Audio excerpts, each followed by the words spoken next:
क्या कभी ऐसा लगा कि तुम बहुत कुछ कर रहे हो पर कहीं पहुंच नहीं रहे? काम भी कर रहे हो, घर भी संभाल रहे हो, साइड हसल भी ट्राई कर रहे हो, जिम भी जाने की सोच रहे हो, और फिर भी एक अजीब सी खालीपन है। एक फीलिंग है कि जो सच में चाहते थे वो अभी तक नहीं मिला।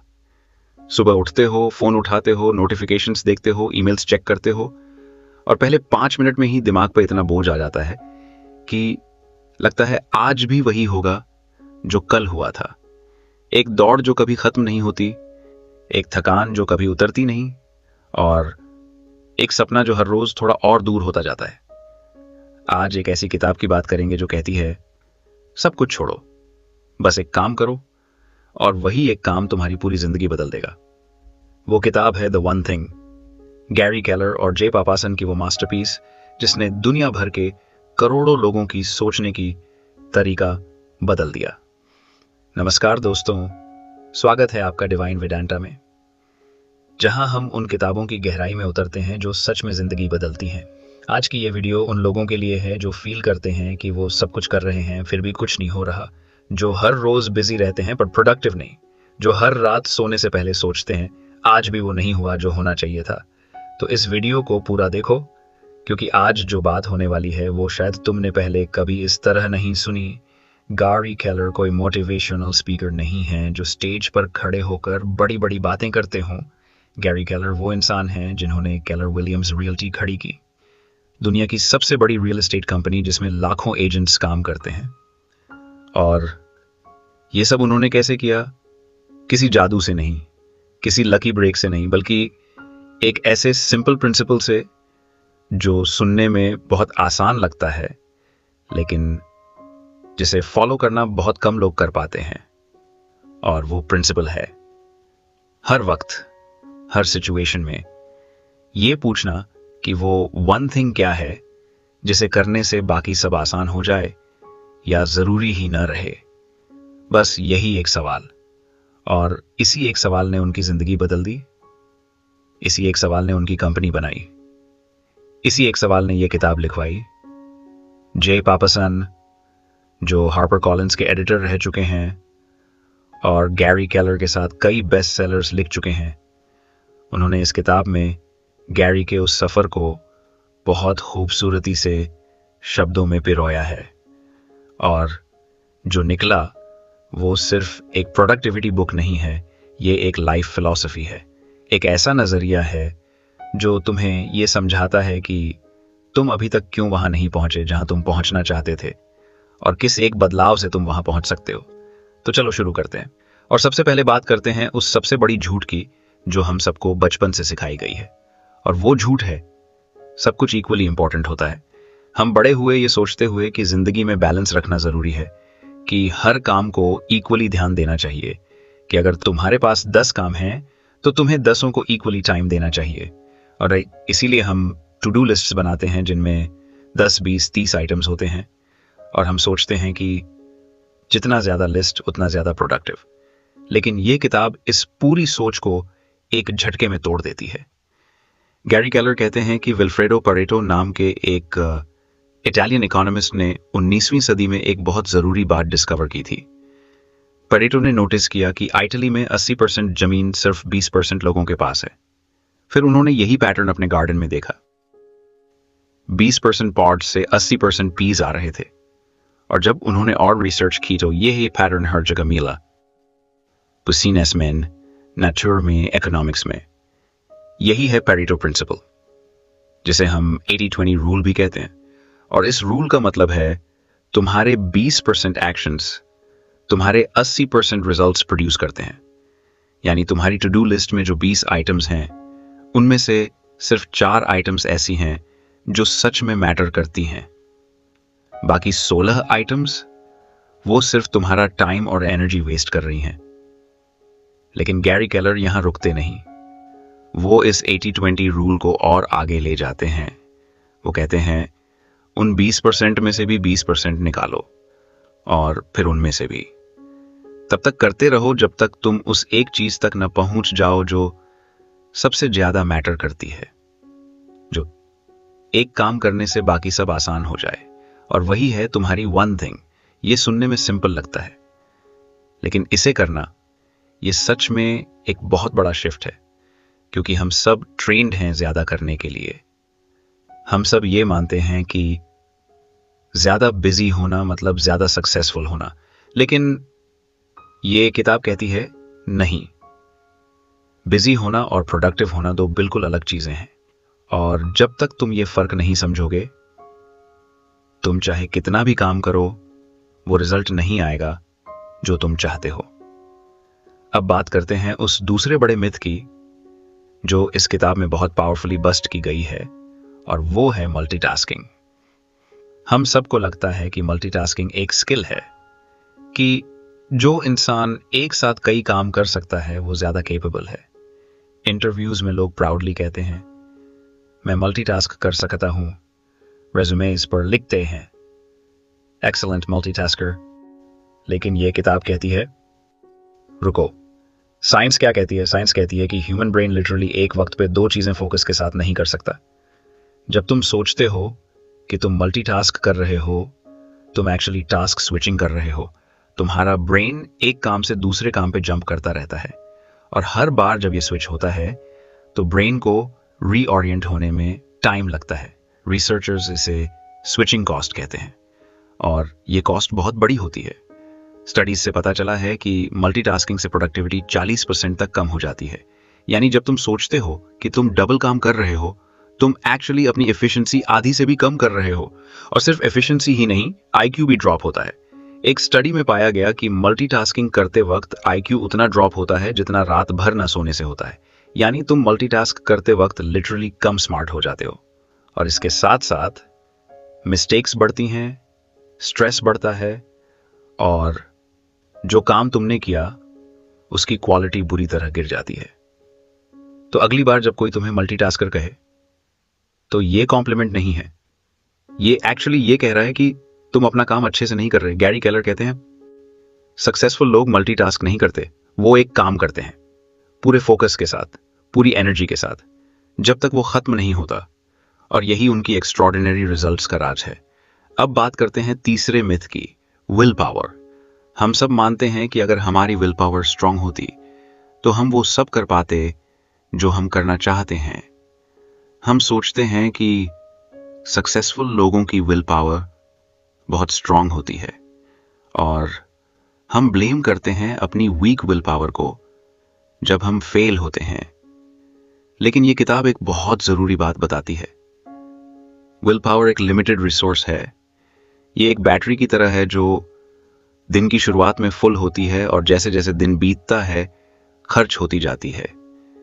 जितने ज्यादा डिसीजंस तुम लेते हो, कितनी ज्यादा चीजों पर फोकस करते हो, जितना ज्यादा रेजिस्ट करते हो, उतना ज्यादा तुम्हारी विल पावर की बैटरी ड्रेन होती है। रिसर्चर्स ने इसे डिसीजन फटीग कहा है, और यही कारण है कि शाम को हम वो डिसीजंस लेते हैं जो हमें नहीं लेने चाहिए। यही कारण है कि रात को जंक खाते हैं जबकि सुबह नहीं खाते। यही कारण है कि दिन के आखिर में हम उन लोगों पर चिढ़ते हैं जिन पर हमें नहीं चिढ़ना चाहिए। तो गैरी केलर कहते हैं, अगर विल पावर लिमिटेड है तो इसे वाइजली यूज करो। अपने सबसे इंपॉर्टेंट काम को दिन की शुरुआत में करो, जब तुम्हारी विल पावर सबसे स्ट्रांग हो, उस वक्त जब ब्रेन फ्रेश हो, एनर्जी फुल हो और वो डिस्ट्रैक्शंस कम हो। क्योंकि वो पहले कुछ घंटे वो तुम्हारे सबसे वैल्यूबल घंटे हैं। उन्हें ईमेल्स पर वेस्ट मत करो, मीटिंग्स पर वेस्ट मत करो, उन्हें अपनी वन थिंग को दो। और अब बात करते हैं उस कॉन्सेप्ट की जो इस पूरी किताब का सबसे पावरफुल आइडिया है, द फोकसिंग क्वेश्चन। यह वो सवाल है जिसने गैरी केलर की जिंदगी बदली। और यह सवाल है, what's the one thing I can do such that by doing it everything else will be easier और अननेसेसरी। इस सवाल को जरा ध्यान से सुनो। यह सवाल नहीं पूछता कि क्या इंपॉर्टेंट है, यह नहीं पूछता कि सबसे अर्जेंट क्या है। यह पूछता है, वो एक चीज क्या है जिसे करने से बाकी सब आसान हो जाए या जरूरी ही ना रहे। यानी यह सवाल तुम्हें उस एक डोमिनो की तरफ पॉइंट करता है जिसे पुश करने से पूरी चेन खुद ब खुद गिर जाए। और यह सवाल तुम हर लेवल पे पूछ सकते हो। अपनी पूरी जिंदगी के लिए पूछो, वो वन थिंग क्या है जो मुझे अपने बड़े गोल तक पहुंचाएगी। इस साल के लिए पूछो, इस साल वो वन थिंग क्या है, इस महीने के लिए, इस हफ्ते के लिए, आज के लिए, और यहां तक कि अभी इस वक्त के लिए भी। जब तुम ये सवाल कंसिस्टेंटली पूछना शुरू करते हो तो तुम्हारा नजरिया बदलने लगता है, तुम्हारी प्रायोरिटीज क्लियर होने लगती हैं, नॉइस कम होने लगता है, और जो सच में मैटर करता है वो सामने आने लगता है। इस किताब में एक बहुत पावरफुल एग्जाम्पल दिया गया है डोमिनो इफेक्ट का। वैज्ञानिकों ने डिस्कवर किया है कि एक डोमिनो अपने से 1.5 गुना बड़े डोमिनो को गिरा सकता है। एक छोटा सा डोमिनो जो 2 इंचेस का हो वो एक चेन शुरू कर सकता है जो अल्टीमेटली एक ऐसे डोमिनो को गिरा दे जो आईफल टावर जितना बड़ा हो। ये मैथमेटिक्स है, ये पॉसिबल है, और यही प्रिंसिपल जिंदगी पे लागू होता है। जब तुम वो सही पहला डोमिनो पहचान लेते हो, जब तुम अपनी वन थिंग आइडेंटिफाई कर लेते हो और उसे कंसिस्टेंटली पुश करते हो, तो एक टाइम आता है जब रिजल्ट्स एक्सपोनेंशियली बढ़ने लगते हैं, छोटे छोटे एक्शंस कंपाउंड होते हैं, और वो एक्स्ट्रॉर्डिनरी रिजल्ट्स जो पहले इम्पॉसिबल लगते थे वो पॉसिबल हो जाते हैं। लेकिन इसके लिए एक चीज चाहिए, और वो है पेशेंस, वो है कंसिस्टेंसी, वो है ये ट्रस्ट करने की ताकत कि जो तुम आज कर रहे हो उसका रिजल्ट शायद आज नहीं, कल नहीं, लेकिन एक दिन जरूर आएगा। और ये ट्रस्ट तब आता है जब तुम्हारे पास एक क्लियर पर्पस होता है। इस किताब में पर्पस की बात बहुत गहराई से की गई है। गैरी केलर कहते हैं कि जो लोग एक्स्ट्राऑर्डिनरी रिजल्ट्स अचीव करते हैं उनके पास एक बड़ा, क्लियर और मीनिंगफुल पर्पस होता है। वो जानते हैं कि वो क्यों कर रहे हैं जो कर रहे हैं, और यह वाई, यह पर्पस, वो फ्यूल है जो उन्हें तब भी चलाता रहता है जब रास्ता मुश्किल हो, जब रिजल्ट्स देर से आ रहे हों, जब दुनिया कह रही हो कि छोड़ दो। और पर्पस के साथ साथ जरूरी है प्रायोरिटी। गैरी केलर कहते हैं कि शब्द प्रायोरिटी ओरिजिनली सिंगुलर था, यानी एक, प्रायोरिटीज नहीं, प्रायोरिटी, लेकिन हमने इसे प्लूरल बना दिया। हम कहते हैं मेरी प्रायोरिटीज हैं, जैसे प्रायोरिटीज कई हो सकती हैं, लेकिन अगर सब कुछ प्रायोरिटी है तो कुछ भी प्रायोरिटी नहीं है। सच्ची प्रायोरिटी एक होती है, और उसी एक को चूज करने की हिम्मत ही तुम्हें एक्स्ट्रॉर्डिनरी बनाती है।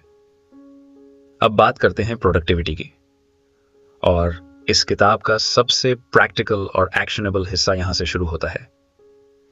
गैरी केलर कहते हैं अगर तुम प्रोडक्टिव होना चाहते हो तो सबसे पहले टाइम ब्लॉक करो।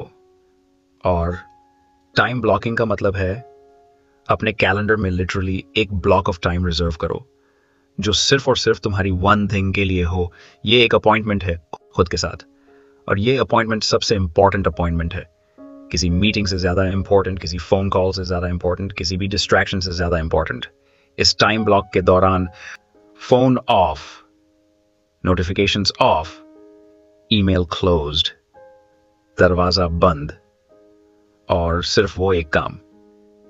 इस किताब में कम से कम 4 घंटे के टाइम ब्लॉक की बात की गई है। 4 घंटे जो स्पेसिफिकली तुम्हारी वन थिंग के लिए हों। और गैरी केलर सजेस्ट करते हैं कि ये ब्लॉक सुबह हो जब विल पावर सबसे स्ट्रांग हो, जब डिस्ट्रैक्शन सबसे कम हो, जब ब्रेन सबसे फ्रेश हो।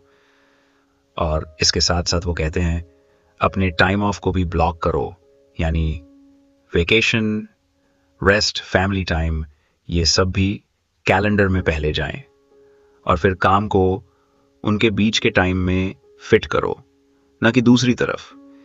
क्योंकि जो लोग सच में एक्स्ट्रॉर्डिनरी होते हैं वो वेकेशन को रिवॉर्ड की तरह नहीं देखते, वो उसे जरूरी रिचार्ज की तरह देखते हैं, और वो प्लान करते हैं अपनी रेस्ट को ताकि उनके काम का क्वालिटी बना रहे। यहां एक बात और जरूरी है जो इस किताब में बड़े जोर से कही गई है, और वो है एनो कहना। जब तुम्हारी वन थिंग क्लियर होती है तो हर वो चीज जो उससे अलग है उसे एनो कहना जरूरी हो जाता है। हर न्यू आइडिया को जो तुम्हारी वन थिंग नहीं है हर रिक्वेस्ट को जो तुम्हारे टाइम ब्लॉक में आना चाहती है, हर डिस्ट्रैक्शन को जो तुम्हें तुम्हारी प्रायोरिटी से दूर ले जाती है। और ये एनो कहना, ये कमजोरी नहीं है, ये सबसे बड़ी स्ट्रेंथ है। वॉरेन बफेट ने एक बार कहा था कि सक्सेसफुल और वेरी सक्सेसफुल लोगों में सबसे बड़ा फर्क यह है कि वेरी सक्सेसफुल लोग लगभग हर चीज को एनओ कहते हैं। हर अपॉर्चुनिटी को नहीं, बल्कि हर वो अपॉर्चुनिटी जो उनकी वन थिंग नहीं है। स्टीव जॉब्स भी यही मानते थे। उन्होंने एक बार एप्पल टीम को कहा था, मुझे उतना ही प्राउड है उन चीजों से जो हमने नहीं की, जितना उन चीजों से जो हमने की। फोकस का मतलब है हजार अच्छे आइडियाज को एनओ कहना, ताकि उस एक आइडिया पर अब पूरी ताकत लगाई जा सके जो सच में मैटर करती है। अब बात करते हैं उस लाई की जिसे हम सबसे ज्यादा मानते हैं, और वो है बैलेंस की। हमें बताया जाता है कि लाइफ में बैलेंस रखो, वर्क लाइफ बैलेंस। सब चीजों को इक्वल टाइम दो, कोई चीज नेग्लेक्ट मत करो। लेकिन गैरी केलर कहते हैं यह बैलेंस एक मिथ है, और एक्स्ट्रॉर्डिनरी रिजल्ट्स कभी बैलेंस से नहीं आते। एक्स्ट्रॉर्डिनरी रिजल्ट्स आते हैं इम्बैलेंस से। जब तुम किसी एक चीज पर deliberately, intentionally unequal amount of time और एनर्जी लगाते हो, तभी एक्स्ट्रॉर्डिनरी रिजल्ट्स मिलते हैं। देखो, जब कोई डॉक्टर एमबीबीएस करता है तो क्या वो बैलेंस्ड लाइफ जीता है? नहीं। जब कोई एथलीट ओलंपिक्स की तैयारी करता है तो क्या वो बैलेंस्ड है? नहीं। जब कोई एंटरप्रेन्योर अपनी कंपनी स्टार्ट करता है तो क्या वो बैलेंस्ड है? नहीं। हर एक्स्ट्रॉर्डिनरी अचीवमेंट के पीछे एक पीरियड ऑफ एक्स्ट्रॉर्डिनरी इम्बैलेंस होता है। लेकिन गैरी केलर यहां ये भी कहते हैं, ये इम्बैलेंस परमानेंट नहीं होना चाहिए। तुम्हें काउंटर बैलेंस करना होगा। यानी जब तुम किसी एक एरिया पे फोकस कर रहे हो तो बाकी एरियाज को कंप्लीटली इग्नोर मत करो, उन्हें मिनिमम अटेंशन दो जो जरूरी है। और जब तुम्हारी वन थिंग कंप्लीट हो जाए तो उन एरियाज पर वापस आओ और जो मिस हुआ उसे रिकूप करो। यह एक पेंडुलम की तरह है। जब पेंडुलम एक तरफ जाता है वो इवेंचुअली दूसरी तरफ भी आता है। तुम्हारी जिंदगी में भी यही होना चाहिए। फोकस पीरियड, फिर रिकैलिब्रेशन पीरियड, और यह साइकिल चलती रहे।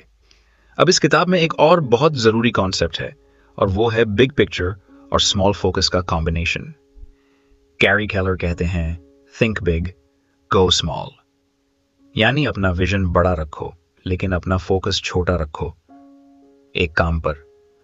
और इसके लिए वो goal setting to the now का एक फ्रेमवर्क देते हैं। ये काम करता है इस तरह। सबसे पहले तुम अपना समडे गोल सेट करो, यानी वो बड़ा ड्रीम जो तुम एक दिन अचीव करना चाहते हो। फिर पूछो 5 साल में वो वन थिंग क्या है जो तुम्हें उस गोल की तरफ ले जाएगी।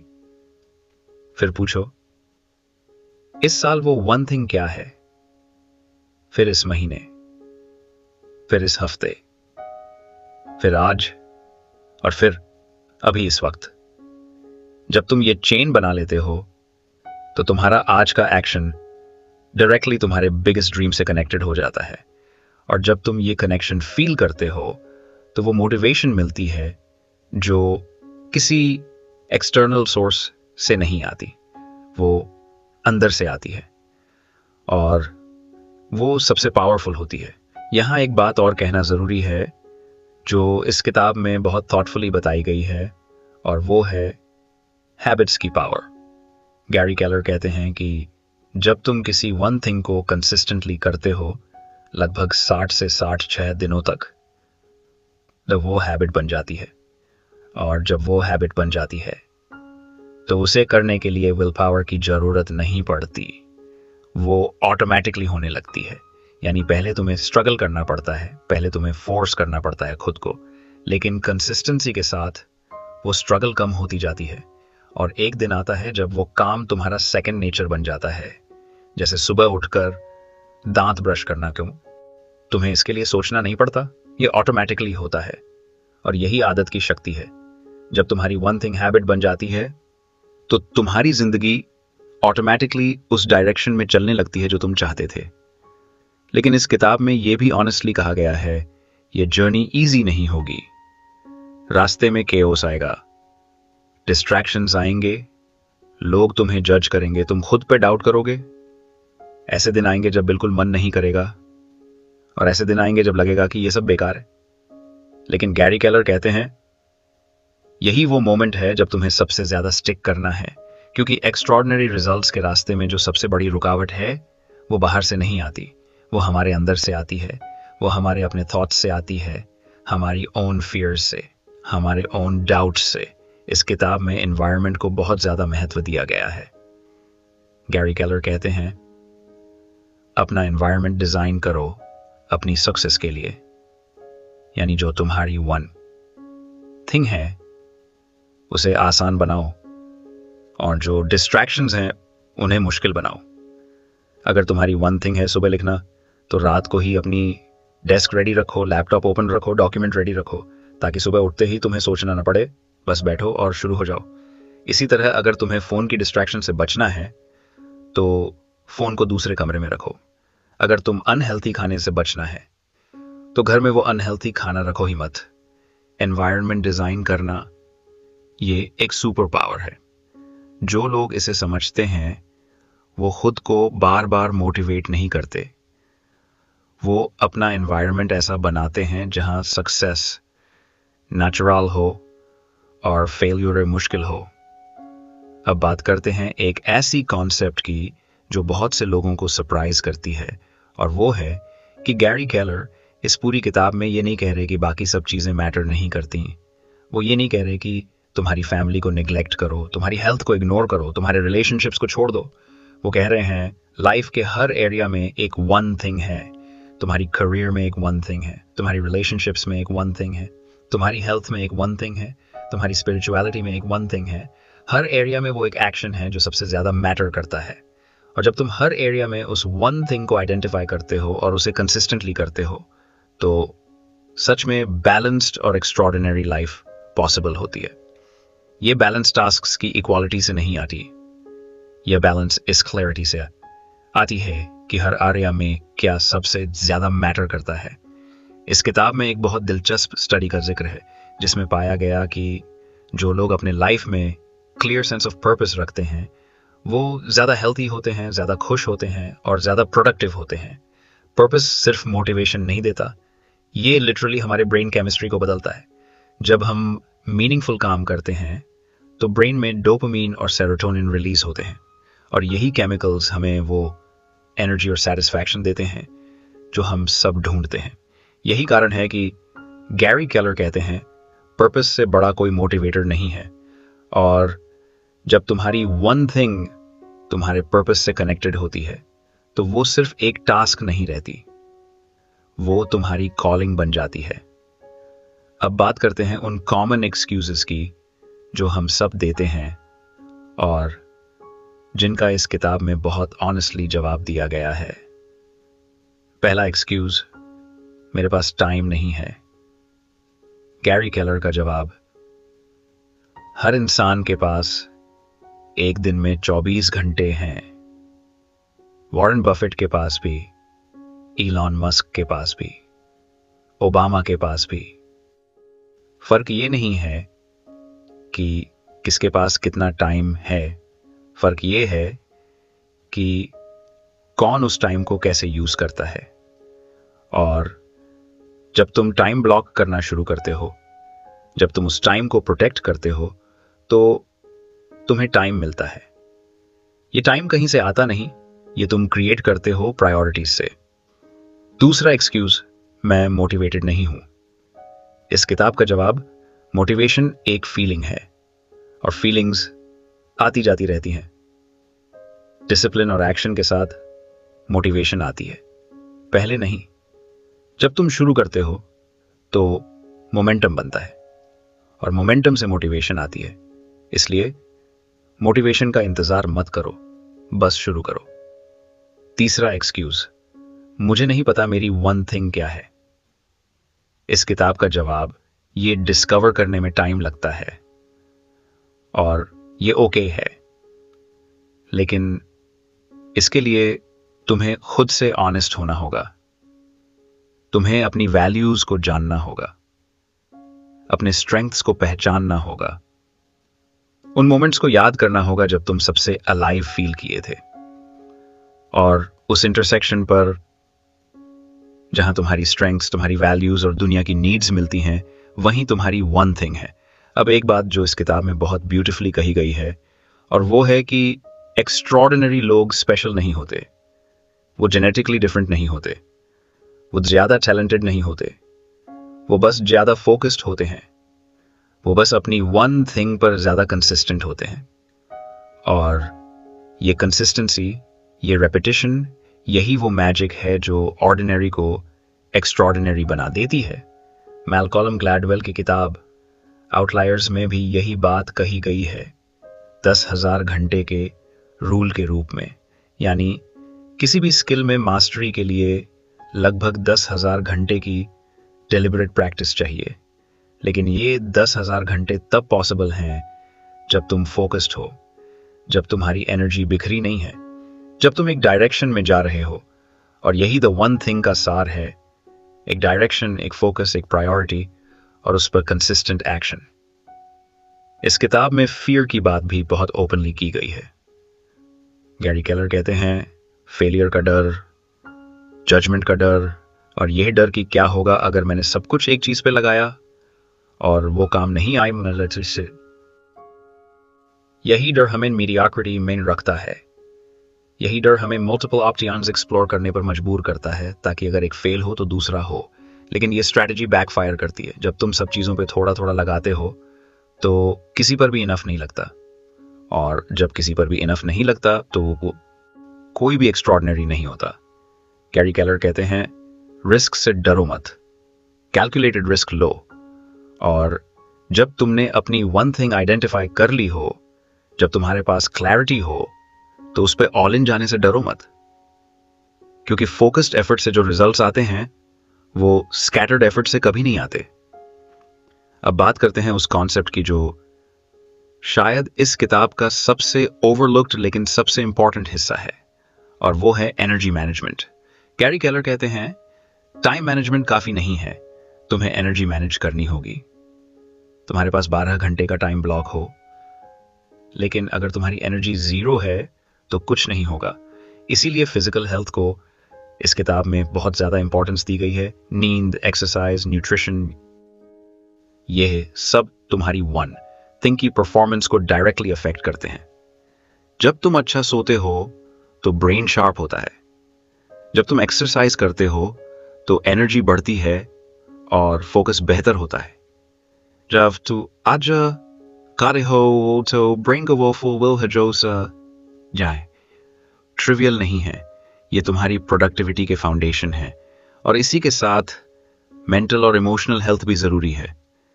जब तुम्हारे अंदर ग्रैटिट्यूड होती है, जब तुम्हारे रिलेशनशिप्स हेल्थी होते हैं, जब तुम्हारे पास जॉय होती है, तो तुम्हारी वन थिंग पर फोकस करना बहुत आसान हो जाता है। लेकिन जब तुम्हारे अंदर रिसेंटमेंट है, रिग्रेट है, एंग्जाइटी है, तो वो सब तुम्हारी एनर्जी और अटेंशन को चुराती रहती है। इसीलिए गैरी केलर कहते हैं, अपना स्पिरिचुअल सेल्फ भी नर्चर करो। और यहाँ स्पिरिचुअलिटी का मतलब कोई स्पेसिफिक रिलीजन नहीं है, इसका मतलब है उस कनेक्शन को बनाए रखना जो तुम्हें पर्पस देता है, मीनिंग देता है, और ये फील कराता है कि तुम्हारी जिंदगी में जो हो रहा है वो मैटर करता है। अब इस किताब के एक और बहुत प्रैक्टिकली इंपॉर्टेंट एस्पेक्ट की बात करते हैं, और वो है अकाउंटेबिलिटी। गैरी केलर कहते हैं, अकेले चलना मुश्किल है, अकाउंटेबिलिटी पार्टनर होना बहुत हेल्पफुल है। कोई ऐसा इंसान जो तुम्हारी वन थिंग जानता हो, जो तुम्हें रेगुलरली चेक करे, जो तुम्हें सेलिब्रेट करे जब तुम अच्छा करो, और जो तुम्हें गेंटली पुश करे जब तुम स्टक हो जाओ। ये किसी फ्रेंड के साथ हो सकता है, मेंटोर के साथ, या किसी कोच के साथ। लेकिन जो लोग किसी को अकाउंटेबल होते हैं, उनकी सक्सेस रेट उन लोगों से बहुत ज्यादा होती है जो अकेले काम करते हैं। इस किताब में एक बहुत ब्यूटीफुल और मूविंग बात कही गई है, और वो है कि तुम्हारी जिंदगी का सबसे बड़ा रिग्रेट वो नहीं होगा जो तुमने किया, तुम्हारा सबसे बड़ा रिग्रेट वो होगा जो तुमने नहीं किया, वो अपॉर्चुनिटी जो तुमने मिस की, वो ड्रीम जिसे तुमने परस्यू नहीं किया, वो वर्जन ऑफ योरसेल्फ जो तुम बन सकते थे लेकिन नहीं बने। और ये थॉट, ये रियलाइजेशन, ये एक बहुत पावरफुल मोटिवेटर होनी चाहिए। इसे यूज करो। जब भी तुम स्टक हो जाओ, जब भी प्रोक्रेस्टिनेट करने का मन हो, जब भी कंफर्टेबल मीडियोक्रिटी चूज करने का टेम्पटेशन हो, तो उस फ्यूचर रिग्रेट को याद करो और फिर चूज करो अभी। गैरी केलर कहते हैं, हर एक चॉइस एक वोट है। जब तुम अपनी वन थिंग चूज करते हो तो तुम उस वर्जन ऑफ योरसेल्फ के लिए वोट करते हो जो तुम बनना चाहते हो। और जब तुम डिस्ट्रैक्शन चूज करते हो, तुम उस मीडियोक्रिटी के लिए वोट करते हो जिसे तुम बाहर निकलना चाहते थे। ये वोटिंग हर पल होती है, हर डिसीजन में, और ये कंपाउंडिंग होती है। जैसे कंपाउंड इंटरेस्ट में छोटा अमाउंट समय के साथ बड़ा होता है, वैसे ही तुम्हारे छोटे छोटे डेली चॉइसेस कंपाउंड होते हैं और तुम्हारी डेस्टिनी बनाते हैं। इसीलिए ये किताब कहती है, अपनी वन थिंग को सीरियसली लो, उसे प्रोटेक्ट करो, उसे प्रायोरिटी दो और उस पर हर रोज, हर सिंगल डे कुछ ना कुछ करो। चाहे छोटा हो चाहे बड़ा हो, लेकिन कंसिस्टेंट रहो, क्योंकि सक्सेस ओवरनाइट नहीं आती, लेकिन वो जरूर आती है उन लोगों के पास जो अपनी वन थिंग पर फोकस्ड रहते हैं, जो डिस्ट्रैक्टेड नहीं होते, जो तब भी चलते रहते हैं जब रास्ता मुश्किल हो। और अब उस सवाल पर आते हैं जो शायद तुम्हारे मन में पूरी वीडियो के दौरान था, मेरी वन थिंग क्या है? और इसका जवाब इस किताब में बहुत ऑनेस्टली दिया गया है। ये मैं तुम्हें नहीं बता सकता, गैरी केलर भी नहीं बता सकते, ये तुम्हें खुद डिस्कवर करना होगा। लेकिन वो एक रास्ता जरूर देते हैं। द फोकसिंग क्वेश्चन को अपनी जिंदगी के हर इंपॉर्टेंट एरिया में अप्लाई करो। अपनी करियर में पूछो, वो वन थिंग क्या है जो मुझे वहां ले जाएगी जहां मैं जाना चाहता हूं। अपनी हेल्थ में पूछो, अपनी रिलेशनशिप्स में पूछो, अपनी फाइनेंसेस में पूछो, अपनी पर्सनल ग्रोथ में पूछो, और जो आंसर्स आए उन्हें लिखो, उन पर रिफ्लेक्ट करो और फिर शुरू करो एक स्मॉल स्टेप से। क्योंकि एक्शन क्लैरिटी लाती है। जब तुम शुरू करते हो तब तुम्हें और ज्यादा क्लियर होता है कि तुम क्या चाहते हो, और ये क्लैरिटी आगे का रास्ता दिखाती है। दोस्तों, द वन थिंग एक किताब नहीं है, ये एक मिरर है जो तुम्हें तुम्हारी असली पोटेंशियल दिखाता है। ये एक क्वेश्चन है जो तुम्हारी पूरी जिंदगी को एक नई डायरेक्शन दे सकता है। और वो क्वेश्चन है, what's the one thing I can do such that by doing it everything else will be easier और अननेसेसरी। ये सवाल आज से अपने साथ रखो। सुबह उठकर पूछो, काम शुरू करने से पहले पूछो, जब भी ओवरवेल्म्ड फील करो पूछो, और जो जवाब मिले उस पर एक्ट करो। क्योंकि जिंदगी बहुत छोटी है स्कैटर्ड होने के लिए, जिंदगी बहुत वैल्यूबल है मीडियोकर होने के लिए, और तुम्हारे अंदर जो पोटेंशियल है वो बहुत बड़ी है एवरेज रहने के लिए। तो आज से, अभी से एक काम चूज करो, अपनी वन थिंग आइडेंटिफाई करो और उस पर लग जाओ पूरे दिल से, पूरी एनर्जी से, पूरे फोकस से। दोस्तों, ये थी the one thing, Gary Keller and Jay Papasan की वो किताब जो सच में तुम्हारी जिंदगी बदल सकती है अगर तुम इसे सिर्फ सुनो नहीं बल्कि अप्लाई करो। अगर ये वीडियो आपको वैल्यूबल लगी तो इसे उन लोगों के साथ जरूर शेयर करें जो busy to hamper productive name divine Vedanta को सब्सक्राइब करें और बेल आइकॉन दबाएं ताकि ऐसी ही लाइफ चेंजिंग किताबों की समरीज आप तक पहुंचती रहें। मिलते हैं अगली वीडियो में, तब तक अपनी वन थिंग ढूंढो और उस पर लग जाओ।